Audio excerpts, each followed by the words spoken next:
Good morning, everyone. You're listening to Evidence of Design on 100.9 FM WXIR in Rochester. Good to be here with you on the 1st of June. We're already at June. My name is Jason Taylor, your host, and joined by my good friends and co-hosts, Matt Treadwell. That's me. And Mary Lawrence. Good morning. It's been a while. It has.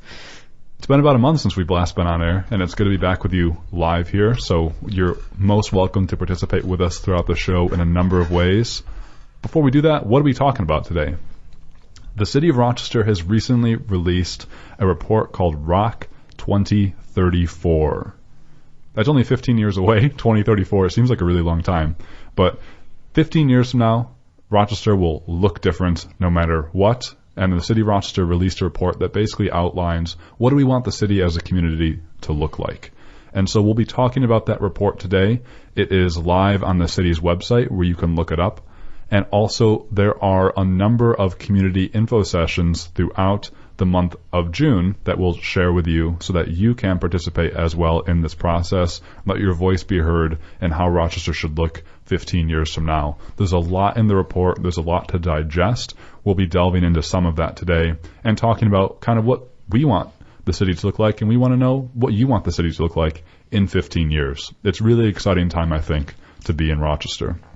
So if you'd like to participate, there are a number of ways. Because we're here for you live, you can give us a buzz by giving us a call. On the fax machine. 585-219-8889. 585-219-8889. My first instinct still is to give out my personal cell phone number when I say the call. I haven't heard you say that phone number in such a long time. Yeah. It's out of practice. And I don't mind if people call me. 585-219-8889. Let's call that number instead of my cell phone. We'd love to hear from you today. You can also give us an email, radioeod@gmail.com. You can tweet us at Radio EOD, or we're on Facebook, Radio, you guessed it, EOD. That stands for Evidence of Design. I never would have guessed that. And so, let's jump into talking about ROC 2034 right after some tunes.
That was Say No to Saturday's Girl by the Human Switchboard.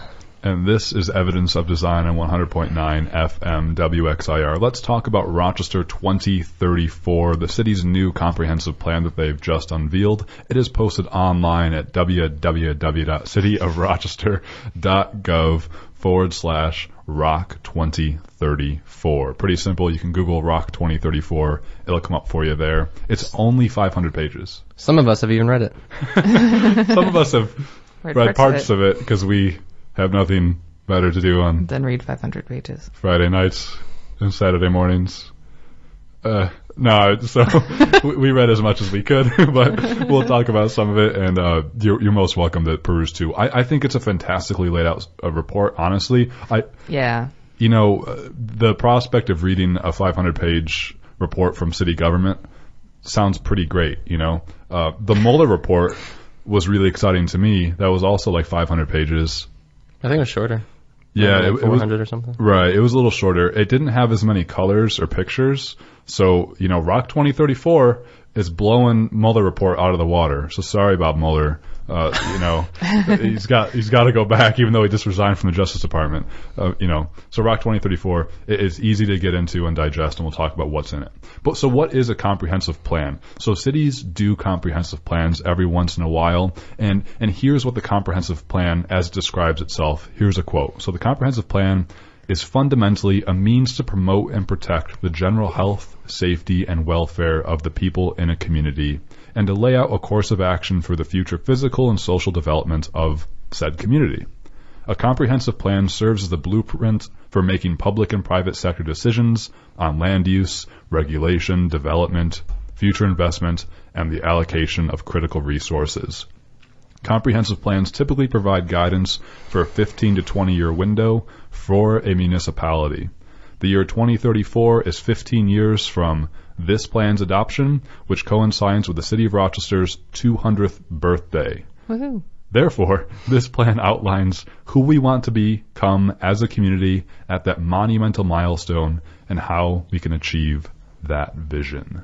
I was glad to read that it coincided with something because I thought that 2034 was kind of like a random year to choose otherwise. But that's exciting. That's a really great goal for a city that's going to be 200 years old. Yeah, I think so too. And 2034 also just kind of sounds futuristic, right? Even the wording, the logo. Is it because it ends in 4, like 1984? It does seem that way. This dystopian future. Only I don't think that's how we're envisioning it. What? So, Matt, did you notice that the 2034 font was the same as the font used in Halo? I think. It does. I don't know what you're talking about. Futuristic. No joke. For all those who play Halo out there, it looks like the same font on the plan. But, yeah, let's see this. So that's what a comprehensive plan is. It's a time for all the folks in the community to come together and be like, how do we want our city to look like? And Mary, you're hitting the nail on the head. 2034 is Rochester's 200th birthday, so it kind of coincides with that. Where have comprehensive plans come from? Well, Rochester's actually last comprehensive plan was made in 1999 when Mayor Bill Johnson was still mayor, and that was called the 2010 Renaissance Plan. So we've been flying solo, folks, without a comprehensive plan since 2010. I don't know how we've survived. I mean, yeah, I got nothing. So we haven't had a comprehensive plan since 2010. Just kidding. I mean, they still go off with those big ideas. But even before that, to my knowledge, there was only one other comprehensive plan, and that was in 1964. In Rochester? In Rochester. So there's been 3 comprehensive plans. 1964 was the first, I believe. Oh, so we're early. Yeah. That, Gotta speed things up. We're getting to be 200. I mean, come on. For context, that was a year before the Voting Rights Act was signed. So it's, it's been a while. So this is, and somehow not that long. And you're right. And not that long. This is quite exciting. So this new plan, this new Rock 2034 plan for how we're going to look as a city from the next 15 years, the mayor's office was leading the plan, and they did a lot according to the document to solicit input for it. There's the mayor's advisory council, which is a group of stakeholders who come together and work on projects for the mayor. There was the 5 planning area committees, like the neighborhood service centers. There were all the neighborhood associations solicited input for this. There was various stakeholder groups that are at the public market, at the in the RCSD, and surveys online and in paper. So for the past 3 years, since at least 2016, the city's been gathering input for this plan, and now the draft plan is out. I think it came out, 2 weeks ago at this point? Not too long ago. Mm-hmm. It's still very fresh. And still only in draft form, too, I guess, is an important thing to mention. They are still soliciting feedback, and if you go on the website, you have an option of putting in your commentary and changing the draft further. Mm-hmm. And there's even going to be some public meetings that people are able to attend where they can get more information and also submit, I think, ideas. Yep. If you go on to the cityofrochester.gov/Rochester 2034 again, that's where you can find the plan. And there will be 5 community meetings this month. June 4th is the first one, just 3 days away at the Edgerton Recreation Center. Oh my God, we're already in June. 6:30 to 8 p.m. June 11th, the Freddie Douglass Rec Center, 6:30 to 8 p.m. June 17th, 6 to 7:30 p.m. Phyllis Wheatley Library. The next day, June 18th, 2 to 3:30 p.m. Phyllis Wheatley Library. And the last one, June 19th, 6:30 to 8 p.m. David F. Gant Rec Center. So obviously, we'll repeat those throughout the show. I'll be at least at one of them. Lots of opportunities to go to at least one. Yeah, hope to see you there. You can get our autographs because we're like, you know, you can sign Matt's We're on a head. billboard. You can sign Matt's head. He'll I did not say that. I Did not consent to it's that. on there now, Matt. So it's happening. Is it? No. So, folks, there's a lot of ways to participate. What's in the table of contents of this plan? There's a lot in it. So there's basically 4 main areas. One of the main areas is talking about placemaking. How is the city of Rochester going to look physically in the next 15 years? What streets will change? What parks will change? What buildings will change? There's a big place on that. The plan outlines maps of the city, and you can even go down to your neighborhood, to your street, and see what is planned to be different. So it's the placemaking piece. It's a big piece of the plan. The next piece of the plan talks about reinforcing strong neighborhoods. This goes into housing, vacant lots, arts and culture, historic preservation, schools and community centers, public health and safety, and community beautification. If you care about any of those things or you feel an affinity towards them, this plan outlines it under the Reinforcing Strong Neighborhoods section. The plan in each of those subtopics, like housing, outlines kind of like a vision statement for what the city wants housing to look like in Rochester, what are some of the challenges, and what are some of the action plans down to the specific things the city is planning on doing in collaboration with other groups to make a difference in that section. So each of these sections we're reading out has a detailed action plan you can read. The next and the third main section of the report is sustaining green and active systems. That talks about natural resources, parks, recreation, and open space, climate change mitigation and adaptation, and urban agriculture and community gardens. And the last major section of the report, fostering prosperity and opportunity, that talks about economic growth, workforce development, tourism, city and neighborhood promotion, and smart city innovation. So there's something in there for everyone in the plan, I think. If any of the things I just read out interests you, you can go to the report, look at the table of contents, find the section that interests you, and think about what the city's planning for us to look like in the next 15 years. And again, you're welcome to solicit your feedback to the city if you'd like. We'll be talking about at least 3 things from the report today, and that is placemaking, schools and community centers, and transportation. My favorite topic. Yes.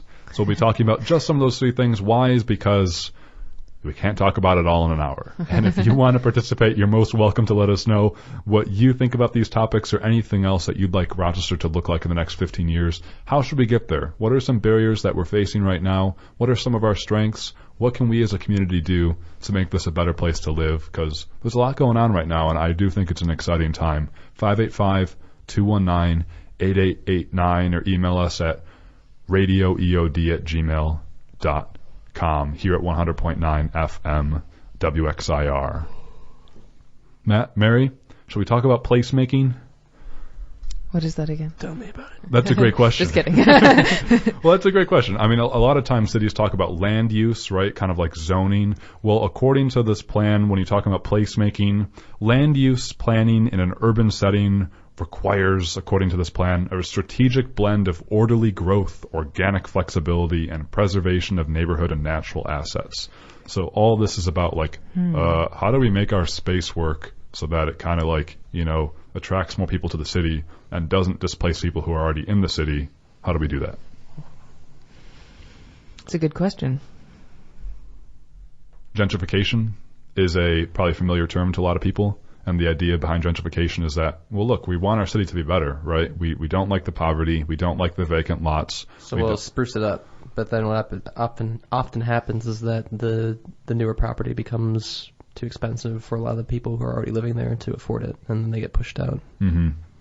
So the tagline nowadays is kind of gentrification without displacement, or otherwise known as development without displacement. And there's a lot of work going on. There was just a conference on that, development without displacement, at 504 West Main.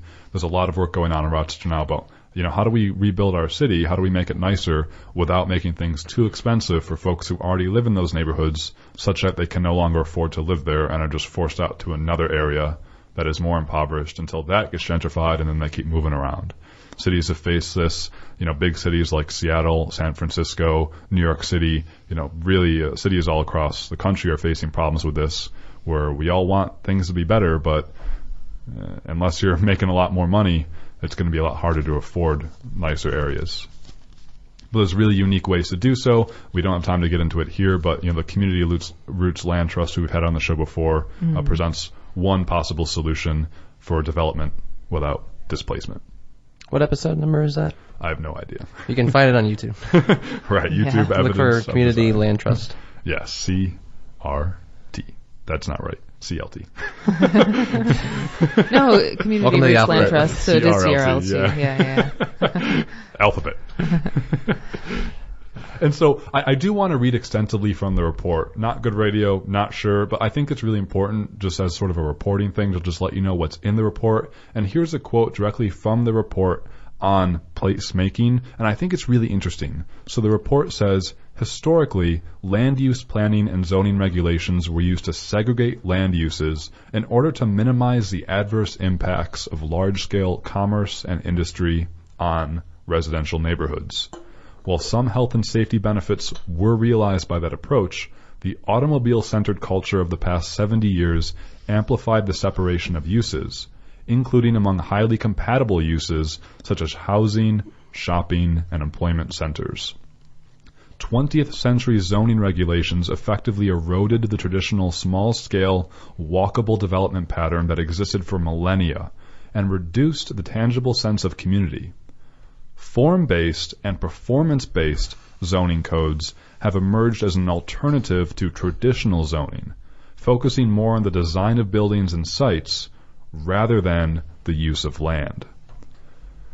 So Matt and Mary, I don't know much about zoning, but this is really interesting because the city is describing different approaches to zoning and land use, and they're saying traditional land use was really based on kind of, more traditional zoning, perhaps residential, commercial, and industrial, all the big three in zoning. If anyone has ever played Sim City, you know what I'm talking about, because that's where I learned all this from. No. So you kind of build. I can't say I have. And the whole idea is that if you live in a house, do you want, the mining industry 1 block away from you that's digging up the earth to extract stone from the ground? Probably not. On the other hand, when you're thinking of commerce and housing, I feel like those two do go together, but it sounds like they were intentionally separated. But in order to have if we're talking about having things be walkable, one of the major concerns in having a walkable community is having places to go. Mm-hmm. Like you don't just want to, it's nice to be able to walk to your friend's house, but you also want to be able to walk to the laundromat or the dry cleaner or the grocery store and be able to get back. I think that's a really important, having commerce and housing together would be an important asset to a walkable community. Maybe not having industry right there, but again, maybe so, because then people can walk to their jobs too. Yeah, I completely agree, and I think that's the direction the city's trying to go with a mixed use land use. I think so too, from what I read. Mm-hmm. So if we think about South Avenue, Park Avenue, Monroe Avenue, those areas are pretty mixed use, meaning that you can walk down the street and see a house and also a business next to each other. And it doesn't seem to adversely affect one or the other, right? It's kind of what you're describing, Mary. Sometimes, except for the part where there's all the bars, because it's not fun to sleep around those.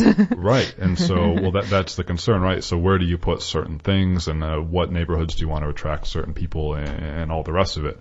But the city's really describing, as opposed to traditional, where it's let's just segregate all the zones. So we're going to have all the commerce happen in the center of the city. around the city happens to be where places where people live, so residential, and then beyond that is industrial, right? Mm-hmm. So now it's sort of a more of a modern, mixed use type of setting, and they're calling that form-based or performance-based zoning. I am intrigued that they consider that to be modern, actually, that mixed use would be modern. I would think that would be actually the older version. Yeah, that's what they write though, right? In that quote, it says 20th century zoning regulations effectively eroded the traditional small-scale walkable development pattern that existed for millennia, right? So somewhere in the 20th century, I think what they're referring to is after World War II, when you had suburbanization and the building of the highways and whatnot, and where segregation started to happen. And let's actually talk about that. So there's another quote from the report talking about placemaking, and the quote goes, "The placemaking plan is meant to both enhance the quality of life for residents and to facilitate the repopulation of the city. Having lost more than a third of its population since the 1960s, Rochester must build up the critical mass of residents and consumers needed to support small businesses, stabilize the tax base, increase housing affordability, and provide critical services to residents in need. We must also work towards an environment where current residents can age in place, providing diverse housing options and support services for an aging population. The dramatic population loss has also resulted in the concentration of poverty in certain neighborhoods, which is correlated with numerous other challenges faced by the community." And so I think what that gets to is that Rochester has looked a lot different over the past 60 years since the first master plan in 1964. And so I think what they're getting to is, if we want to bring the city back, we got to have more people here. Does that increasing housing affordability, is that actually linked to larger population? As more people live here, do housing prices actually go down?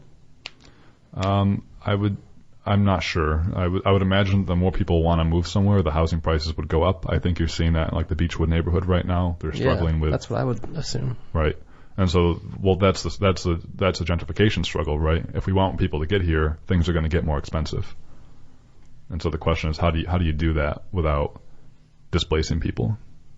Because you don't want a bunch of, let's say white upper middle class or middle class folks moving into a city, increasing the costs, opening up Starbucks coffee shops on the corner, and then the traditional residents have to get out.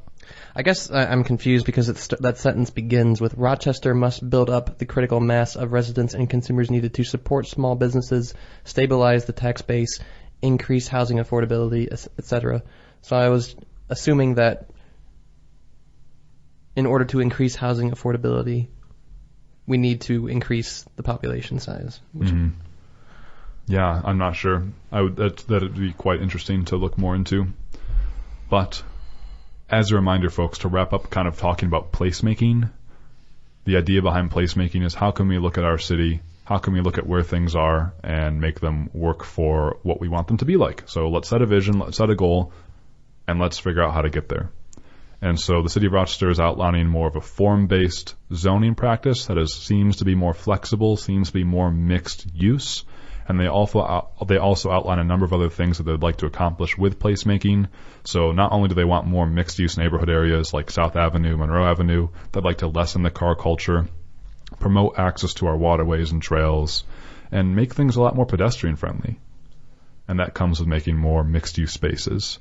And I can't overemphasize again, if you go online to the ROC 2034 plan, you can see maps of the city and where all these different specific plans are about where they like to change certain neighborhoods in certain ways. I don't think they're all definitive. Again, this is a draft plan, but it'd be really interesting to go to your neighborhood and see what the plan is to change some things around. Maybe I don't know if they're rezoning some things but they're like adding new parks or changing things around. It's really quite interesting.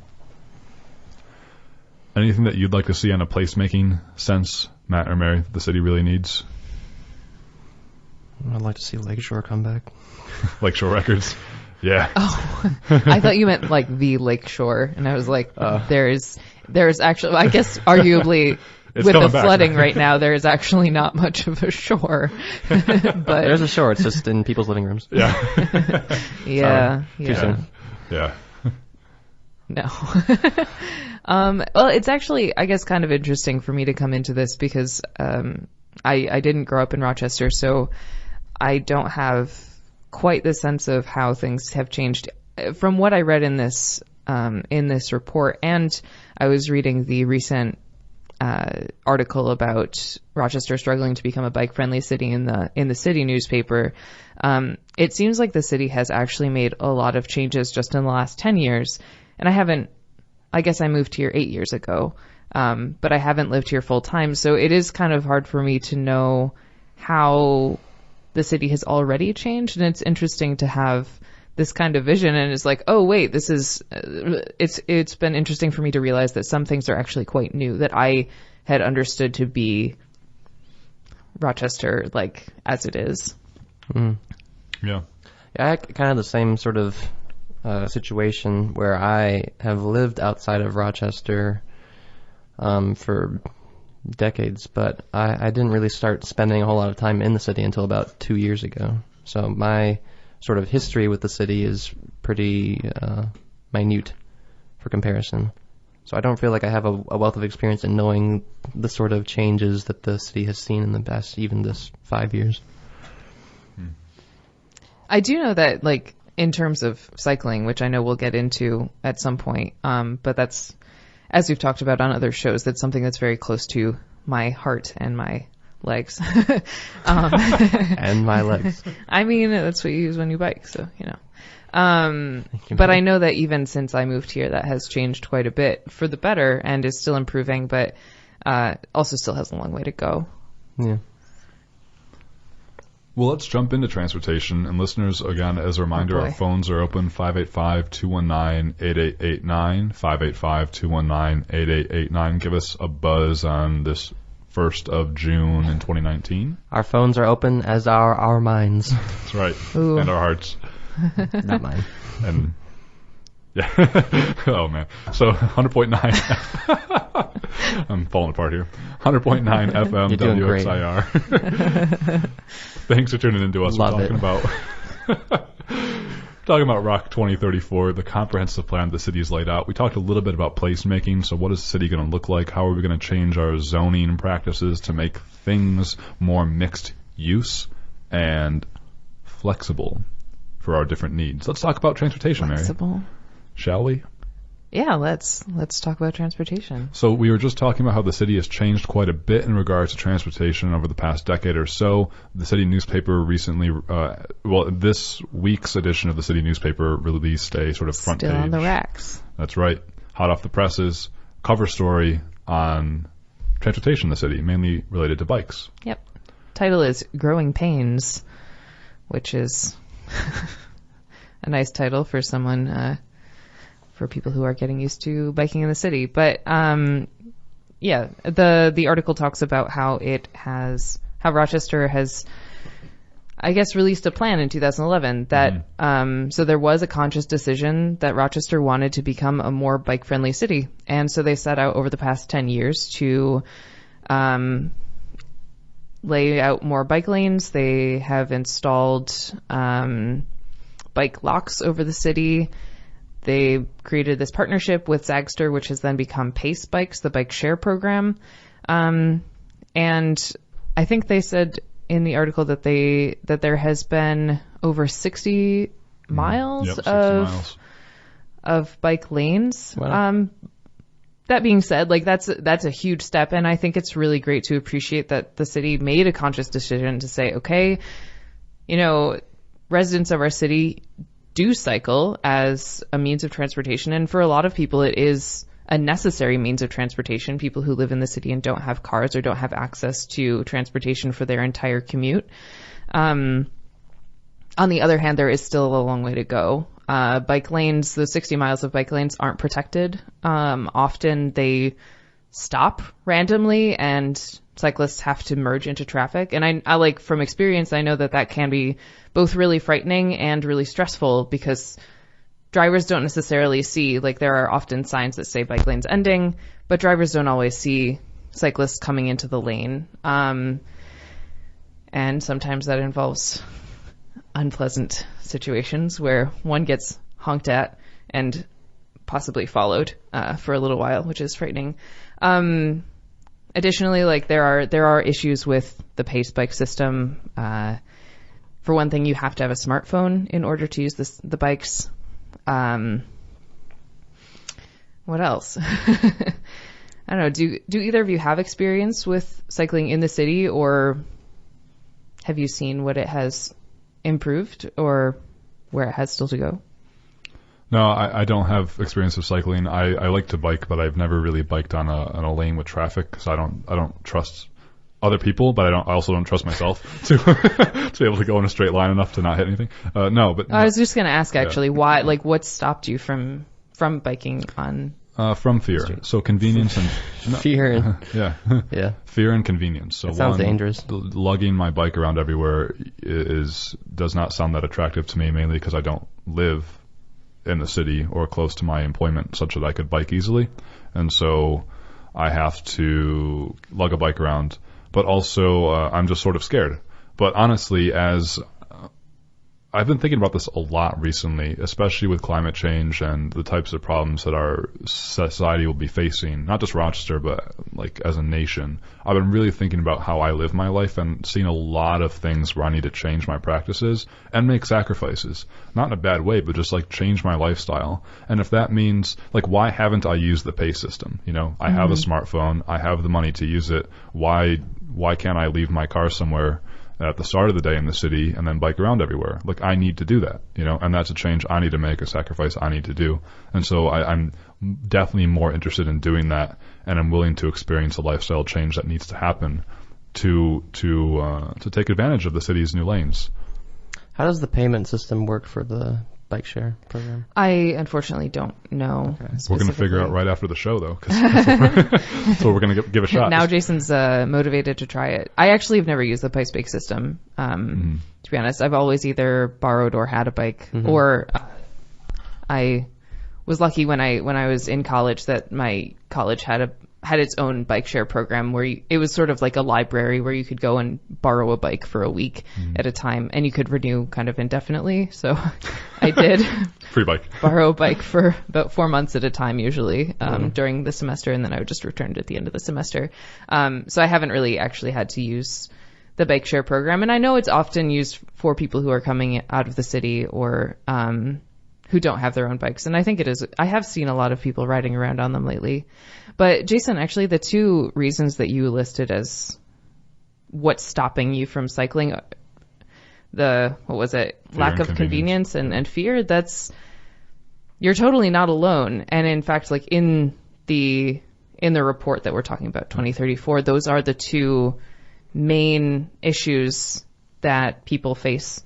And there's a pretty large percentage. I think there was a survey done by the city of Rochester, and they realized that a third of the population is interested in biking, but is stopped by specifically those two issues. And so that's actually the demographic that Rochester is trying to attract with the bike share system, with the lanes.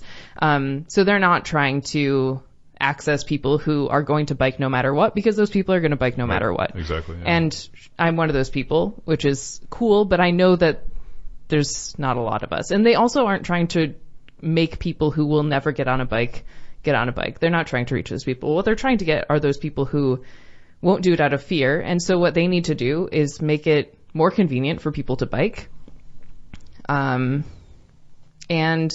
make it less scary. And I think they listed some actions that they can do in order to access or to approach those two issues. One of which would be protecting bike lanes. One of which would be continuing bike lanes. Like I mentioned before, there are some issues where bike lanes will just stop, and you have to merge into traffic. So continuing those bike lanes would be a big change.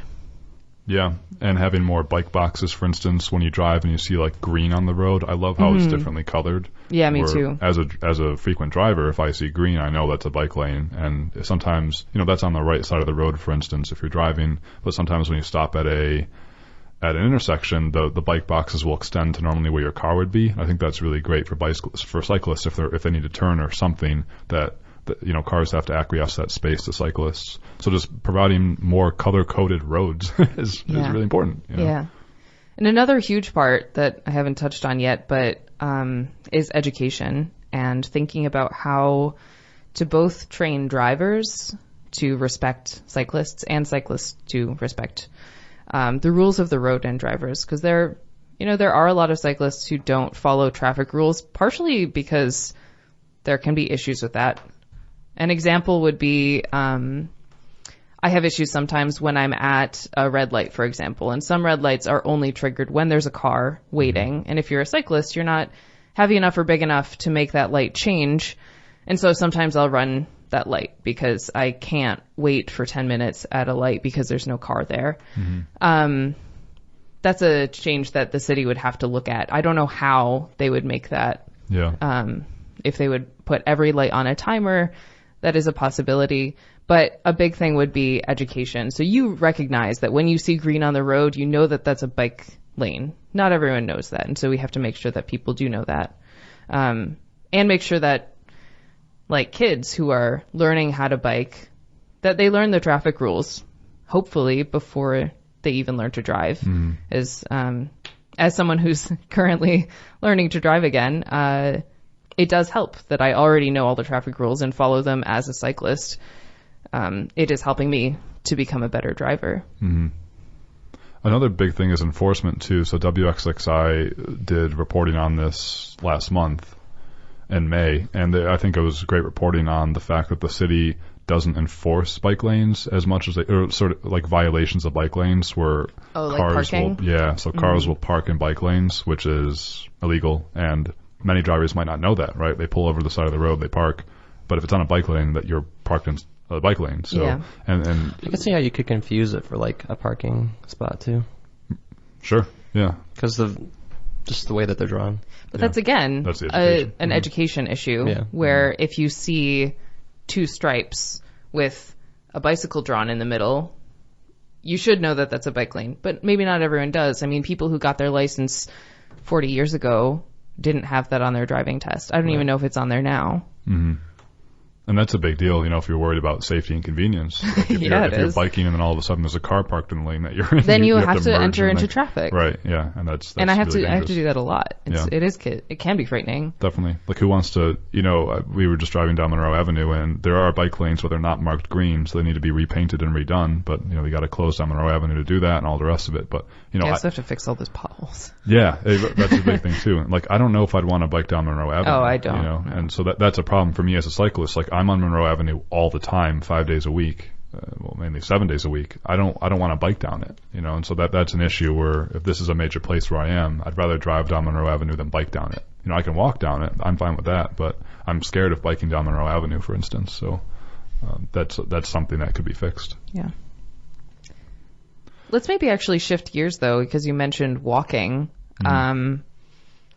I think Monroe Avenue is one of those places in Rochester that a lot of people do take advantage of because of so many things going on. Like there are a lot of bars and shops and restaurants and cool things to see. But another large section of Rochester's transportation sort of dream is making Rochester more walker friendly. Yeah. And that's something it really isn't right now. I remember last week we were all meeting up at Cobb's Hill and I walked there and realized that every single person I saw who wasn't in a car was either walking their dog or running. Like no one else was just walking somewhere. And that's a pretty accessible area. There are sidewalks that are pretty friendly. It's right near a big park. So it was kind of interesting that no one was walking. Yeah. There's the Rock 2034 plan lays out a number of things they'd like to do to make the city more pedestrian friendly. Not only do they repeat it constantly that we need to make the city less friendly towards the car culture and more friendly towards walkers, but they can have more marked crosswalks. So no longer just like the yellow signs that say pedestrian with an arrow pointing towards the earth that no car ever stops at, it seems like. But have more crosswalks that are marked on the road, like those hashed white marks. Have more curb extensions so pedestrians don't have to be crossing the road as much, and cars will see the curb extension and be like, oh, okay, this is a place I need to stop at, or look out for pedestrians coming into the street. also have more leading pedestrian intervals, it's called. So if walkers are at an intersection and the light changes, pedestrians are given maybe 3 to 5 seconds to start walking across the intersection before cars get the green light to go, so that cars will give way to pedestrians who are crossing, as is the law. I have seen that in a few places, and it is pretty nice. Mm-hmm. And last, they describe having what's called rectangular rapid flashing beacons, which sounds like an awesome card that could be in the Yu-Gi-Oh! Train deck, but just saying for anyone who plays Yu-Gi-Oh! So the rectangular rapid flashing beacons are basically very noticeable signs that would allow cars to know if a pedestrian is in an intersection and crossing. There'd be flashing lights and all the rest of it. Interesting. Mm-hmm. I must have missed that part. Yeah. So, those are some examples of ways to change a street. This would require a lot of money. It might require changing the streetscape to accommodate these things. But as a culture... Would it require Trump to talk about infrastructure? Would it require bipartisan support to invest? Every single election, there's someone talking about we need more infrastructure, and then they get in the office and they want to build a wall on the Mexican border. But I guess that's technically infrastructure. I guess it is. Yeah, I guess you're totally right. Is it? I don't know. It's infrastructural, but oh man, I don't know, man. Yeah, but yeah. So there are ways to make the city kind of more walking friendly, and I agree, Mary. But a big part of it too is just kind of the revitalization of the city. Like, are there enough places to walk to that you care about?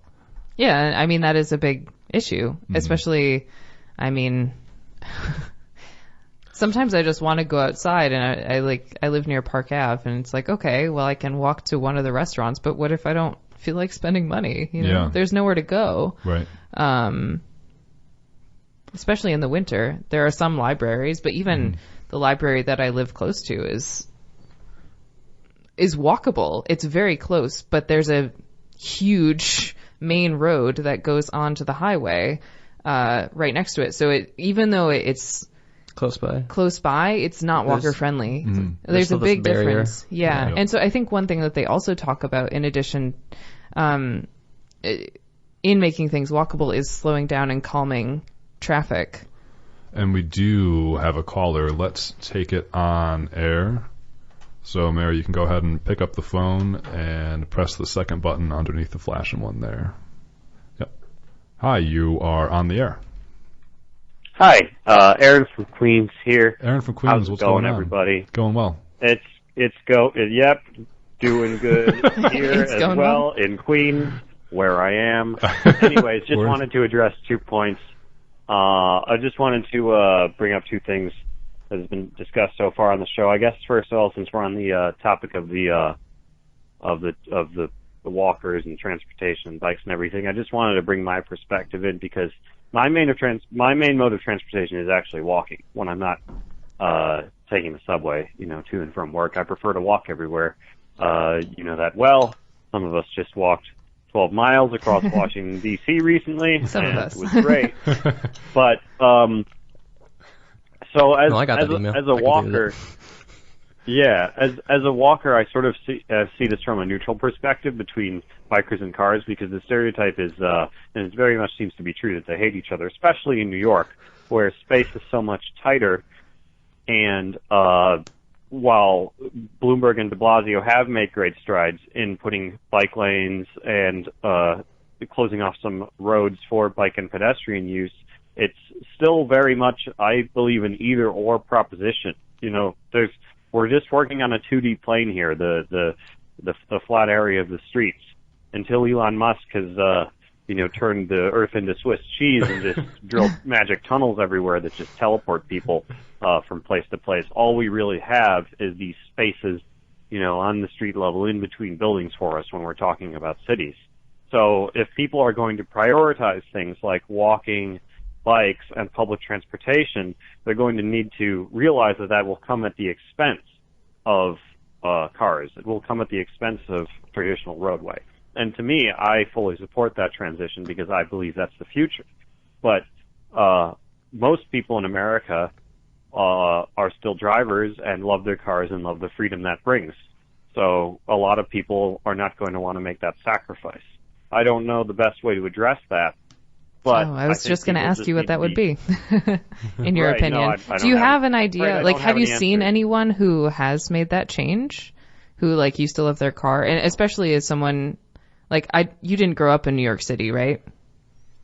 No, but people who move to a place like New York really don't have any choice but to make that change, because unless you are a person of significant means and can pay, thousands up to thousands of dollars a month, literally, for storage of your car in a special garage or something like that, or if you have the luxury of having a garage in your home, usually only in the outer boroughs, Queens, some parts of Brooklyn, that sort of thing. You don't really have a choice. You just have to get used to it. And I personally love it. I personally love public transportation in general, not the MTA, but I love public transit in other places in the world that have good public transit. And I think it's a sacrifice everybody should be willing and happy to make, both for environment, climate change reasons, and because it's just going to be the future. If there's going to be 13 billion people in the world eventually, there's simply not space. It's not realistic to just build like 20, 30 lane highways for everybody to have a car. But this is America, and everybody's individualistic and attached to their own personal convenience. So it's going to be very hard to do that. Aaron, did you have a second point? Was that just transportation, or? Right. I did want to bring up something that was discussed earlier in the show. Basically, the question of gentrification and people moving to the city and what to do about that. This may not be surprising based on my previous calls, but I'm very anti-capitalist. But I do recognize that we are living in a capitalist world, in a market economy still, and until housing is completely socialized, we're pretty much subject to market forces, and market forces are subject to supply and demand. So really the only way out of the housing crises, not only that you guys we're talking about is happening in Rochester, but in much bigger cities around the world, New York, San Francisco, and international cities as well, the only way out when you're in a market economy is supply and demand, and you have to build. So San Francisco has a huge problem with NIMBYs, not people who are, say, not in my backyard, people who don't want their big new condos going up. But the reality is, if that's the only thing you can do is build more dense housing, build bigger buildings. If you've got a whole line of beautiful, old style townhouses or single family homes on a street, like in the middle of San Francisco, that can maybe hold 10 families, but you replace the whole block with a condo and you can hold maybe hundreds. And then you have to have government regulation and government intervention saying that, okay, everybody who was on that block beforehand gets first dibs on an apartment, in that condo, and a minimum amount of affordable housing, true affordable housing, is built in the condo building, and then the rest of it can be at market rate. So you pretty much guarantee everybody who was there beforehand a house.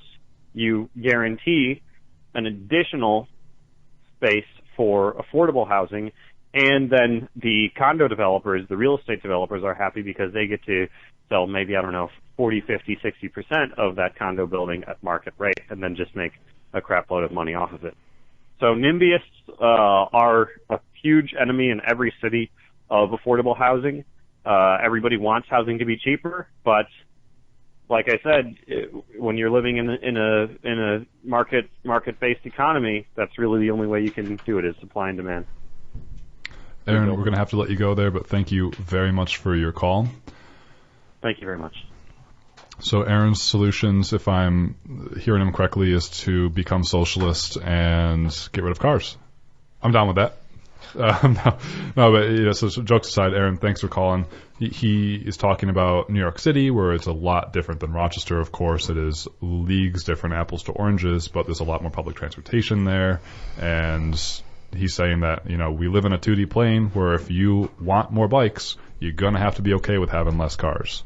And the Rock 24 plan does lay out that, and, they sort of hint or wink at the people who always say, man, I wish Rochester had a subway system, or like rail cars or something like that. They don't even hint. It's straight up like this isn't on the docket yet because there isn't enough ridership. They say that. Right. They were like, this is something that we can look at if the ridership increases and if the critical mass increases, but right now it can't. Yeah, I thought that was very interesting where the city is basically saying, I know people out there, you might want this stuff, but look, are you riding PACE?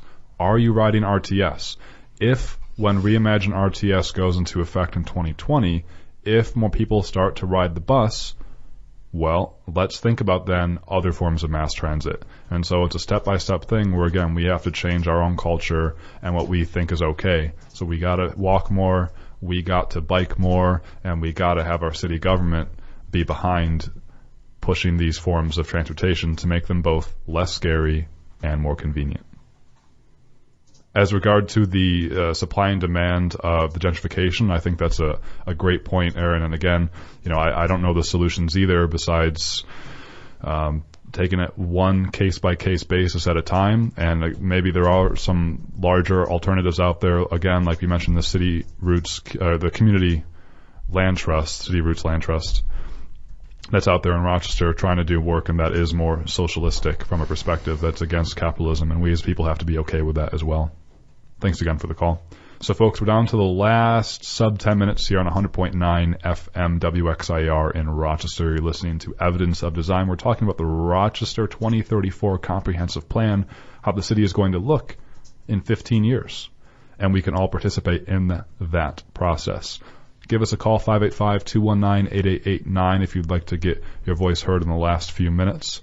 Should we do a very quick pivot to education? I think we should. And then remind folks how you can participate in the process at the 5 community meetings going on this month. So I really want to just read one extended quote from the report again on education. Again, education is really where, personally, my main sort of focus is on. I think education is super important, and of course there's a lot going on in Rochester now with discussions on education, on the future of the RCSD, with mayoral control, with state control. Terry Dade was just appointed as a superintendent, a new superintendent. There's a lot going on, and there's we don't know what's going to happen, but the report writes something that's really, really important, I think. And here's the extended quote from the ROC 2034 report on education. While the greater Rochester region largely has a negative perception of the RCSD, the region must own many of the circumstances that led to and perpetuate the district's struggles, as well as seek ways to advance solutions. Concentrated poverty is a major factor, if not the most significant, in determining educational outcomes. And it goes on to say, the story of Rochester's decline is well documented and oft repeated. The mass exodus of the middle class from the city to the suburbs in the post-World War II era was compounded by the exodus of manufacturing jobs out of Rust Belt cities during the same period. Almost all of the city's current challenges can be traced to its nearly 40% decline in population from its peak in the 1950s. This large-scale disinvestment over many years was also a crushing blow to the public school system in Rochester. Families that could afford to leave did. And so I think that quote is very important because there's always public dialogue going on in the city newspaper and elsewhere, and what's to fault the city school district and this and that. I think it's really great to hear the city talking about these long-term, decades-long systemic things that have contributed to where we are now. How do we get to a system where 90% of the 30,000 students in the Rochester City School District are economically disadvantaged?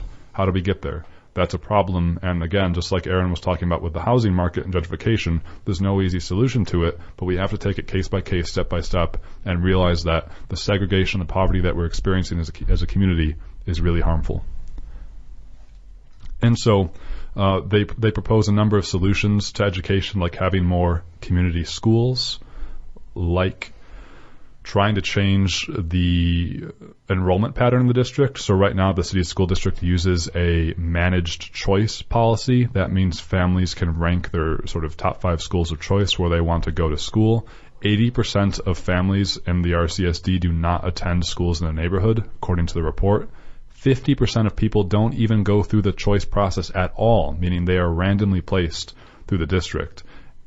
And so To top it all off, so 80% of people don't attend schools in neighborhoods. 50% of people don't even take advantage or don't use the school choice process at all. They just randomly get picked where they're going.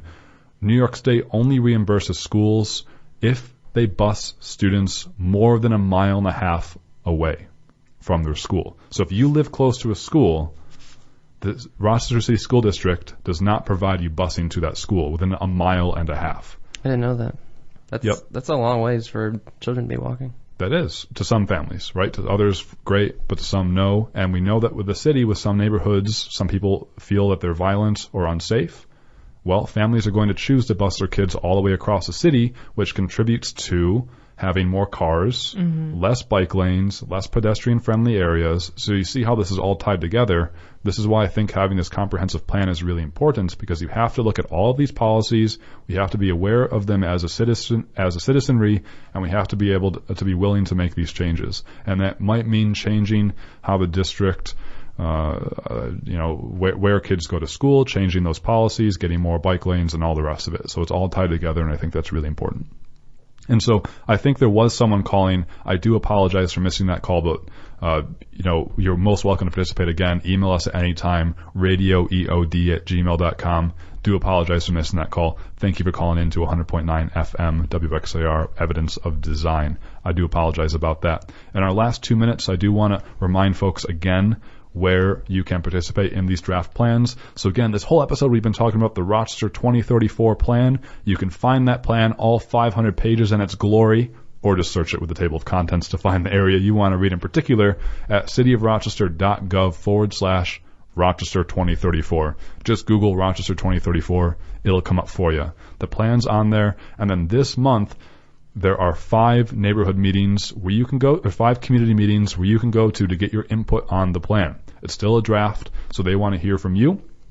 The next one is 3 days away, June 4th at the Edgerton Recreation Center from 6:30 to 8 p.m.